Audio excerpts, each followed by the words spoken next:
5वां किस्सा दूसरे बूढ़े का जिसके पास 2 काले कुत्ते थे। दूसरे बूढ़े ने कहा, हे दैत्यराज, ये दोनों काले कुत्ते मेरे सगे भाई हैं। हमारे पिता ने मरते समय हम तीनों भाइयों को 3000 अशर्फियाँ दी थीं। हम लोग उन मुद्राओं से व्यापार चलाने लगे।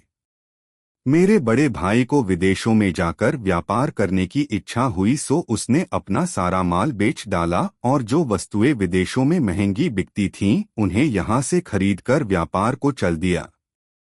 इसके लगभग 1 वर्ष बाद मेरी दुकान पर एक भिखमंगा आकर बोला, भगवान तुम्हारा भला करे। मैंने उस पर ध्यान दिए बगैर जवाब दिया।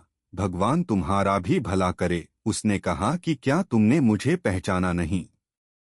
मैंने उसे ध्यानपूर्वक देखा और फिर उसे गले लगाकर फूट फूट कर रोया।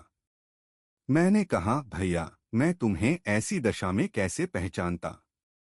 फिर मैंने उसके परदेश के व्यापार का हाल पूछा तो उसने कहा कि मुझे इस हाल में भी देखकर क्या पूछ रहे हो।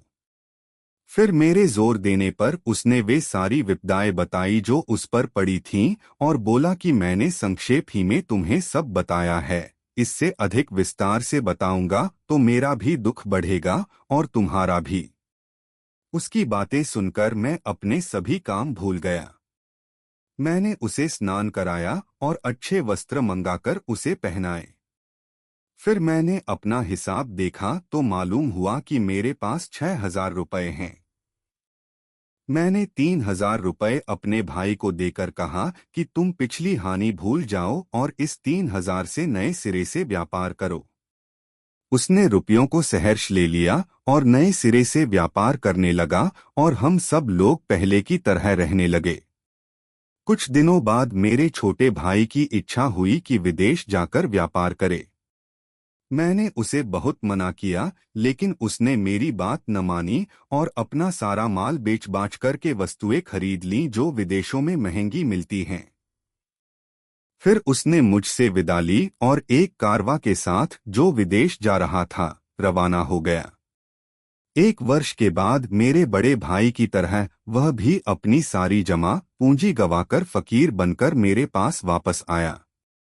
मैंने बड़े भाई की तरह छोटे भाई की भी सहायता की और उस वर्ष जो 3000 रुपए मुझे व्यापार में लाभ के रूप में मिले थे उसे दिए।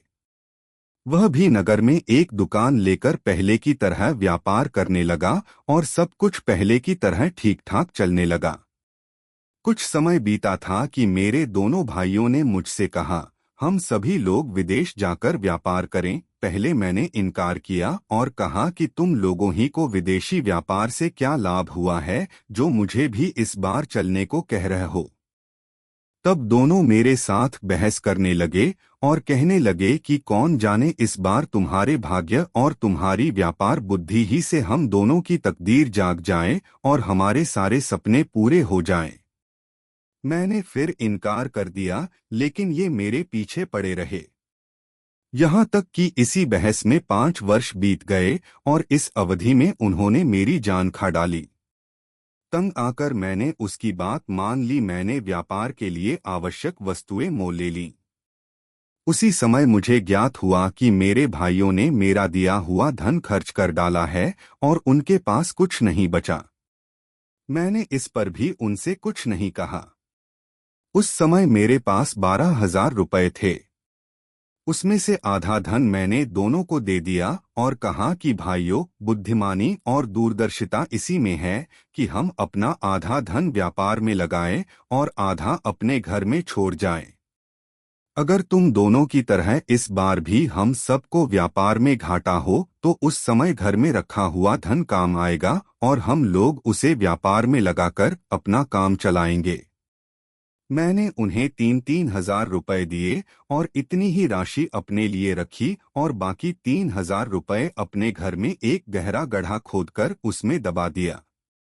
फिर हमने व्यापार की वस्तुएं खरीदी और जहाज पर सवार होकर एक अन्य देश को निकल गए। 1 महीने बाद हम कुशलतापूर्वक एक नगर में पहुंचे और व्यापार आरंभ किया। हमें व्यापार में बहुत लाभ हुआ।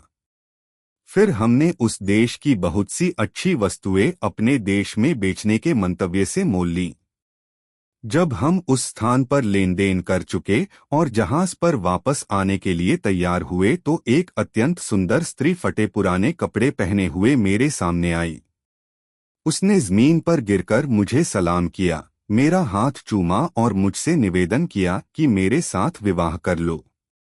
मैंने इस बात को उचित न समझा और इनकार कर दिया, लेकिन वह गिड़गिड़ाती और मिन्नतें करती रही। अंत में मुझे उसकी निर्धनता पर दया आ गई और मैंने उसकी प्रार्थना स्वीकार करके उसके साथ विधिवत विवाह कर लिया और उसे अपने साथ जहाज पर चढ़ा लिया। मैंने रास्ते में देखा कि वह केवल सुंदरी ही नहीं, अत्यंत बुद्धिमती भी है। इस कारण मैं उससे बहुत प्रेम करने लगा। किंतु मेरे इस सौभाग्य को देखकर मेरे दोनों भाई जल मरे और मेरी जान के दुश्मन हो गए। उनका विद्वेष यहाँ तक बढ़ा कि एक रात जब हम दोनों सो रहे थे तो उन्होंने हमें समुद्र में फेंक दिया। मेरी पत्नी में जैसे कोई अलौकिक शक्ति थी। जो ही हम दोनों समुद्र में गिरे वह मुझे एक द्वीप पर ले गई। जब प्रभात हुआ तो उसने मुझे बताया कि मेरे कारण ही तुम्हारी जान बची है। मैं वास्तव में परी है। जब तुम जहाज पर चढ़ने के लिए तैयार हो रहे थे तो मैं तुम्हारे यौवन और सौंदर्य को देखकर तुम पर मोहित हो गई थी और तुम्हारे साथ प्रणय सूत्र में बंधना चाहती थी। मैं तुम्हारी सहृदयता की परीक्षा भी लेना चाहती थी, इसलिए मैं फटे पुराने कपड़े पहनकर भिखारिणियों की भांति तुम्हारे सामने आई। मुझे इस बात की बड़ी प्रसन्नता हुई कि तुमने मेरी इच्छा पूरी की। तुमने मेरे साथ जो उपकार किया है उससे मैं ऋणी होना चाहती हूँ, किंतु मैं तुम्हारे भाइयों पर अत्यंत कुपित हूँ और उन्हें जीता न छोड़ूंगी। उसकी बातें सुनकर मुझे घोर आश्चर्य हुआ। मैंने उसका बड़ा एहसान माना और अत्यंत दीनतापूर्वक कहा कि तुम मेरे भाइयों को जान से न मारो। यद्यपि उन्होंने मुझे बड़ा कष्ट पहुंचाया है, इसीलिए मैं यह नहीं चाहता कि उन्हें ऐसा कठोर दंड दिया जाए। मैं जितना ही अपने भाइयों की सिफारिश करता था उतना ही परी का क्रोध उन पर बढ़ता जाता था। वह कहने लगी कि मैं यहाँ से उड़कर जाऊंगी और उन दुष्टों समेत उनके जहाज को डुबो दूंगी। मैंने फिर उसकी खुशामद की और उसे परमेश्वर की सौगंध देकर कहा कि तुम उन्हें इतना कड़ा दंड न देना। सज्जनों का काम यही है कि वे बुराई के बदले भलाई करें। तुम अपने क्रोध को ठंडा करो और यदि तुम उन्हें दंड ही देना चाहो तो मृत्यु दंड के अतिरिक्त जो दंड चाहो दे दो। मैं उसे इस तरह समझा बुझा और मना रहा था कि उसने एक क्षण में मुझे उड़ाकर मेरे मकान की छत पर पहुंचा दिया और स्वयं अंतर्ध्यान हो गई। मैं छत से उतरकर घर के अंदर आया। फिर मैंने गड्ढे से अपने दबाए हुए 3000 रुपये निकाले और दुकान में जाकर फिर कारोबार करने लगा। जब मैं दुकान से घर को वापस आया तो मुझे यह देखकर आश्चर्य हुआ कि मकान के अंदर 2 काले कुत्ते मौजूद हैं। मुझे देखकर वे दुम हिलाते हुए मेरे पास आए और मेरे पांवों पर सर रखकर लौटने लगे। उसी समय वह परी मेरे घर में आई और मुझसे बोली कि इन कुत्तों को देखकर घबराना नहीं, ये तुम्हारे दोनों भाई हैं। यह सुनकर मेरा तो खून ही सूख गया। मैंने दुखी होकर परी से पूछा कि ये कुत्ते कैसे बन गए। उसने कहा, मेरी एक बहन है जिसने मेरे कहने पर तुम्हारे जहाज को मालसबाब समेत डुबो दिया और तुम्हारे भाइयों को 10 वर्ष के लिए कुत्ता बना दिया। यह कहकर परी अंतर्ध्यान हो गई। जब 10 वर्ष व्यतीत हो गए तो मैं अपने भाइयों को साथ लेकर इधर आ निकला और इस व्यापारी तथा इस हिरनी वाले वृद्ध को देखकर यहाँ रुक गया। यही मेरी कहानी है। हे दैत्यराज, आपको यह कहानी अद्भुत लगी या नहीं? दैत्य ने कहा, वास्तव में तेरी आपबीती बड़ी अद्भुत है। मैंने व्यापारी के अपराध का दूसरा तिहाई भाग भी माफ कर दिया। इस पर तीसरे बूढ़े ने इन दोनों की तरह दैत्य से कहा कि अब मैं भी अपना वृत्तांत आपसे कह रहा हूँ। यदि आप इसे भी अद्भुत पाए तो कृपया व्यापारी के अपराध का बाकी तिहाई भाग भी क्षमा कर दें।